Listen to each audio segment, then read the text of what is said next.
Oh, is that oh, okay. Gotta get the right hat here. Uh,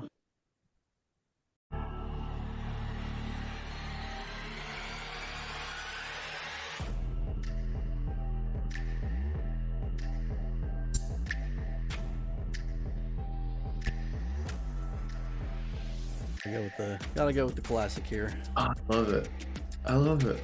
How many hats you got back there? Oh gosh, I don't know. A large array of hats. So where am I talking to you from right now? Like where you living, where you at, where you working, what's going on? Yeah, I'm in Nashville, Tennessee. So I work for BMI, Broadcast Music Industries. Um, and I also run a nonprofit called CX Accelerator, and that's how I've gotten to know all these wonderful people in the customer experience world, and been doing speaking and writing and different things in that space for many years. So super excited to be doing it with you all. Boston, what's the experience with it? What's the experience with the New England Patriots? Most importantly, I mean, you're going to be speaking at the house of Tom Brady, 8 days before him. We think the big main event is you. I think Well, 8 days before he shows up is the big main event. I might be a little biased right now, though. I historically have been a big Aaron Rodgers fan, but lately that's been a little strange to be. So I did get rid of my Aaron Rodgers jersey. You could say I'm a free agent for my quarterback love, although I do love Jordan Love. And I'm Oh, pretty sure that's wow. going to work out for us. I love Tom Brady. I hate those Hertz commercials. So if you could do something about that, Zach, I would love it. Yeah. No, I'll work on that. I mean, Okay, thank you're you. going to be in a room full of people that are very talented, very skilled at what they do. Some of them may be having the Hertz experience from the airport That's to fair. Gillette. We'll figure it out. We got you. We got you. That's a good call. I'm not saying I don't love Hertz. I'm just saying those commercials. Golly. It's brutal, brutal. Well, let's get right into some of the meat and potatoes. I think that's what people are going to want to be hearing about. Can you give us a sneak peek into what the attendees can expect from your keynote address? What do you got cooking?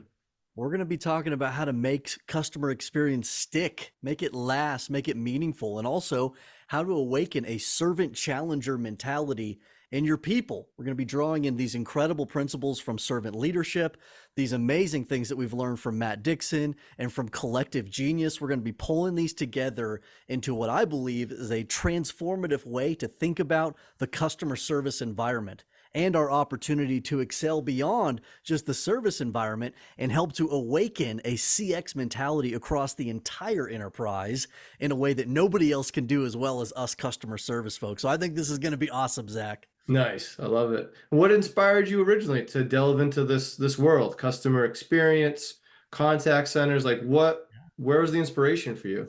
Well, I was out there in Jacksonville, Florida, selling postage meters on the streets, little strip malls, getting kicked out of strip malls all day. Found I wasn't very good at selling the postage meters, but what I did love is when somebody had one of these little devices, getting to come in and ask questions and how can we serve you better, and thus awakened my desire to do customer service. And the next job I had was supporting farmers. It was supporting a farmer's merchant software application, doing these like big batch transfers on like different what do you want to call it, fertilizer. It's like batch transactions on big fertilizer things and things like that. So I had a blast doing customer service to these folks, and that ultimately became the staple of my career. I've always loved doing customer service, and then more and more I've been eking into this CX world, and the spillover is just wonderful.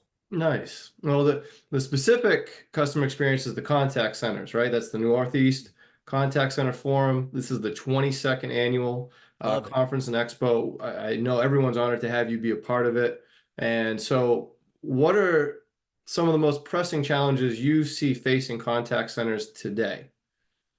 I mean, it's just a brave new world for us, right? I mean, we might be a little stuck right now. I think a lot of us are kind of stuck where we might be in this mode where the business is trying to make us ultimately just as efficient as possible. It's just as efficient as we could possibly be.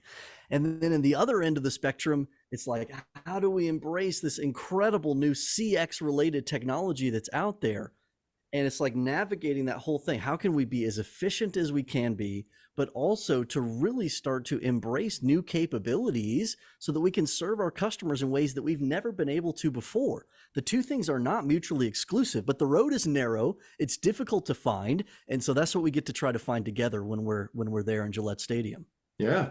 As someone so deeply involved, what are the trends you see in the future shaping the industry? Yeah, I mean, I got this originally from Jonathan Schroer, but yeah, I love thinking about how brands they can start to embrace their Jarvis power. If we think back to Iron Man, let's think of Iron Man as a customer, right?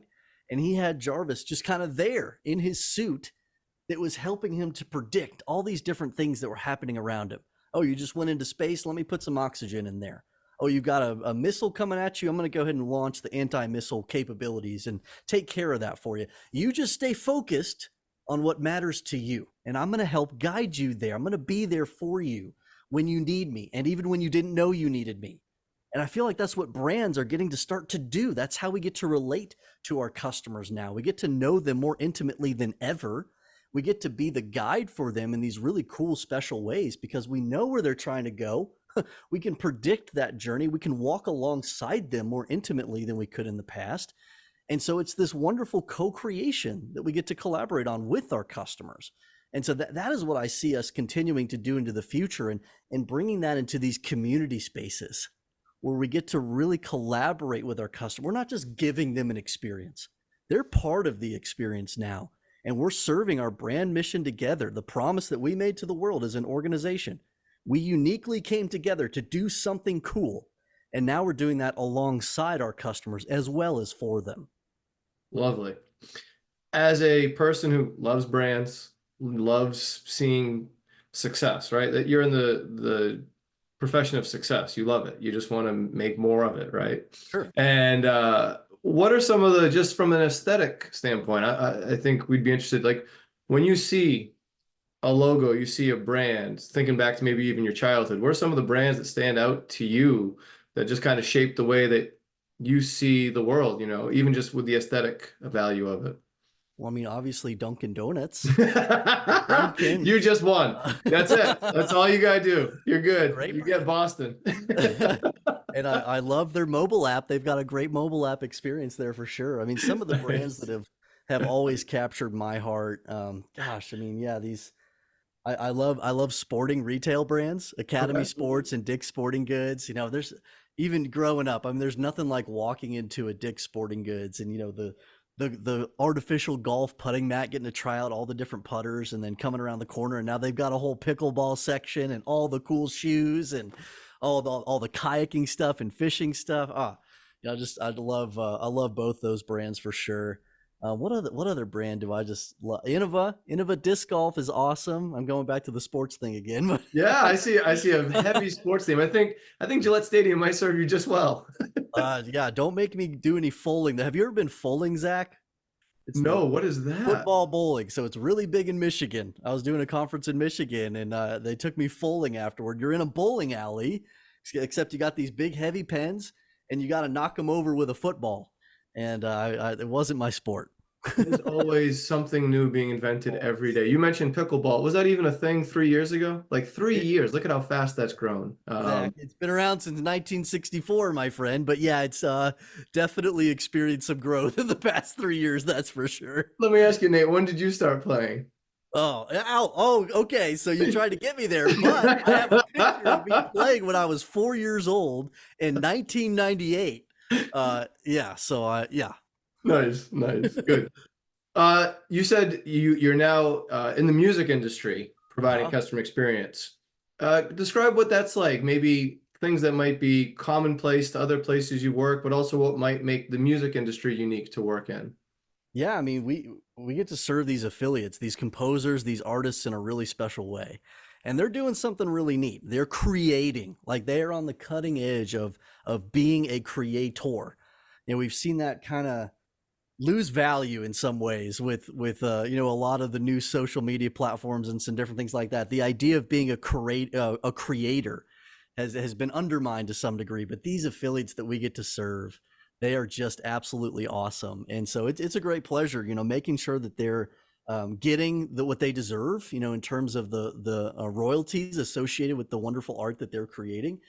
So it's meaningful work, and it's just fun. It's just exciting. I've said for years, Zach, like if customer service isn't exciting where you work, something's wrong. Like something's broken in that formula, because we should have a meaningful enough mission to where if we're intrinsically motivated to make that mission happen for customers every day, if we don't get a little jazzed up about that, something's broken. So in the music space, it's even easier to make that connection. You're just celebrating the wonderful art that's being created, and you're helping to make it happen. Yeah. And now you're in Nashville, very well known as a music city. What's your favorite musician, artist, all time, currently? And maybe have you been to a concert, and what is the experience that you want to take away from a concert, from ticket sale to, getting in the Uber to go home or whatever it may be? It's this idea of when we're going to engage in a digital and or like a live, even better, a live music experience, it can really cannibalize away from that experience if it's not seamless. Like if it was really hard to get our butt to where we're going to be to experience that, and or like if there's impediments to make it to where we can't just fully enjoy that, we can't fully engage with the art that's happening in front of us, then we're going to get distracted. But when you can get to where your mind is there, you're just present, you get to fully engage and take it all in, then something magic happens. And we want that to last. We want that feeling to last. So even on the Uber ride home or the Lyft ride home, and all the way through to where you get to hit the bed at night and be like, wow, that was incredible. What talent we witnessed, and you're inspired by that. But like, if you got to remove those friction points and those impediments out of it so that somebody can be fully mentally present. So, I mean, there's something we can take away from that in any experience that we're designing. That was beautiful. Wonderful answer, sir. That was great. So I got to ask some quick hitting Boston questions. Quick hitters: TV show, Cheers, or Wings?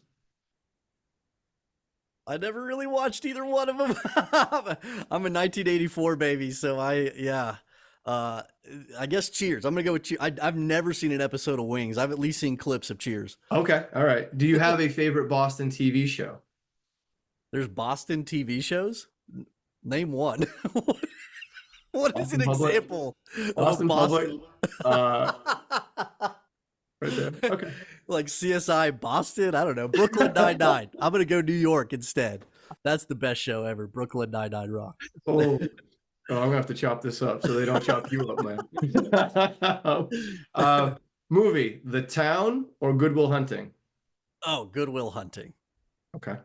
I've not seen The Town. This isn't going well, Zach. This is great. I'm loving this. Tom Brady or Bill Belichick? Oh, what is that? Is that a conversation still? I think it's been pretty well proven who the real talent there was.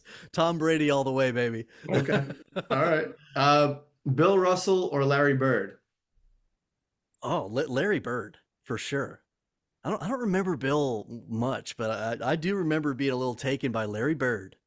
Okay. And then last one, David Ortiz or Pedro Martinez? Oh, I don't follow. I know they're baseball players. That's literally all I could tell you. All right, good. That's it. I'm sorry. No, don't be sorry. The genuine answer is what works, right? You know that. Are they baseball players? Did I get that right? Yeah, you got that part. Yeah. I think John Kerry was giving a speech once and he called it like Pedro Ortiz, and he did it in Boston. It was terrible. Ooh. Yeah. I'll leave it to you. Last thing. What do you hope attendees gain from the experience of your keynote speech? What do you hope that they walk away from the speech with? Yeah, well, I can't wait to be with you all. And I hope that you're walking out with a smile on your face, having learned a couple things are sticking with you in terms of that little bit of inspiration of, yeah, CX is hard. Contact center work is hard. But here's a couple things that I know we can try that's going to infuse a little new energy, a little new excitement to what we're trying, what we're doing, and give you that excitement as well. So that's going to be my goal, Zach, is that folks come out of there feeling like this isn't hopeless. This is good. This is meaningful. We have the ability to create great connections between people, which is more needed right now than it's ever been as we navigate the epidemic of loneliness that our country is very much subjected to right now. So like we in the contact center are creating meaningful connections by the hundreds every day. So the better we can do that, the more difference we can make. So let's go find a way. Let's forge a path.